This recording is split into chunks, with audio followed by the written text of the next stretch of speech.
que je peux dire par rapport à la région de Saint-Louis concernant l'opération Tabaski. Je peux dire que je sors de cette région très satisfait. En ce sens que l'année dernière, à la même période, à J-12 de la Tabaski, on était aux alentours de 6 000 têtes. Cette année, on est à plus de 7 000 têtes. Donc, nous avons noté un surplus de plus de 1 000 têtes au niveau des différents marchés, mais au niveau des différentes zones d'attente. Donc, par rapport à ça, on ne peut que s'en féliciter. Mais j'en profite également pour, encore une fois de plus, lancer un appel à l'endroit des consommateurs sénégalais, pour les inviter encore une fois de plus, dans un contexte particulier de Covid-19, que tout un chacun puisse prendre les dispositions à temps pour se procurer de son mouton à temps. Parce que si on se permet de rester pendant les derniers jours et que tout le monde se retrouve là-bas, on risque quand même de créer ces rassemblements qui sont interdits, qui à un certain moment peuvent vraiment être à l'origine de la propagation de cette maladie, de cette pandémie, comme on dit, comme on a l'habitude de le dire. Donc là, nous invitons quand même tout un chacun à prendre ses dispositions dans la mesure du possible pour vraiment quand même chercher son mouton à temps. L'avantage aussi de le faire, ça va permettre, au cas où ça arriverait, qu'il y ait quand même un déficit sur le marché à une semaine, les gens seront dans des dispositions de pouvoir aller au niveau national comme au niveau des frontières pour pouvoir quand même chercher le gap complémentaire. Donc nous invitons vraiment quand même les consommateurs qui sont dans les dispositions, encore une fois de plus, à faire de leur mieux, franchement, pour chercher leur mouton à temps. Au niveau du forêt de marmillard de Saint-Louis, ce que nous avons noté, ou bien les doléances que nous avons notées de la part des acteurs, c'est surtout par rapport à la sécurité qui est insuffisante. Là aussi, il faut le noter, la sécurité est là, mais il souhaite quand même d'être renforcée.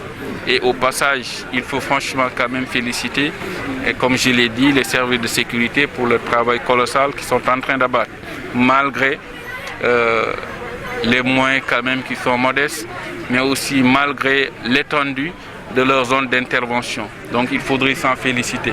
Mais n'empêche, de notre côté, on va échanger avec les autorités en charge de ces volets-là pour voir comment ils pourront renforcer leurs éléments à la base pour que la sécurité puisse être assurée.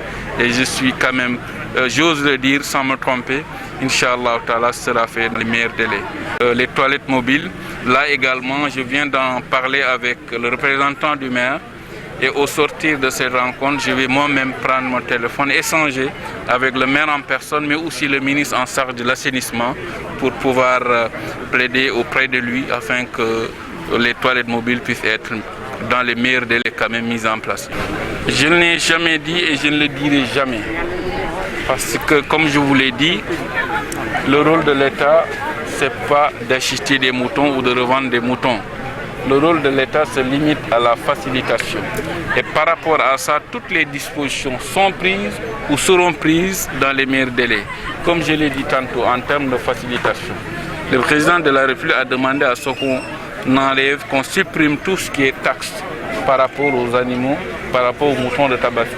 Mais parallèlement à ça aussi, il a demandé, surtout au niveau des axes routiers, au niveau des points de vente, qu'il y ait quand même des aménagements adéquats qui puissent permettre à ces différents acteurs d'être dans des conditions optimales d'acheter ou de vendre selon la posture où ils se trouvent. Donc par rapport à ça, on ne peut quand même que vous dire, le rôle de l'État, ce n'est pas de dire que le mouton va coûter tant ou vous en aurez assez. Mais tout ce qu'on peut vous dire, toutes les dispositions sont prises pour que l'approvisionnement du Sénégal puisse se faire dans les meilleurs délais et dans les conditions optimales. Au-delà de ça également, en termes de facilité, le président de la République a mis à la disposition du ministère de l'Élevage, à travers le fonds d'appui à la stabilisation, une enveloppe de 3 milliards dédiée surtout à accompagner les opérateurs afin que ces derniers puissent aller au niveau de la sous-région, à l'intérieur du pays, pour quand même participer à l'approvisionnement du marché. Donc ce que je peux vous dire,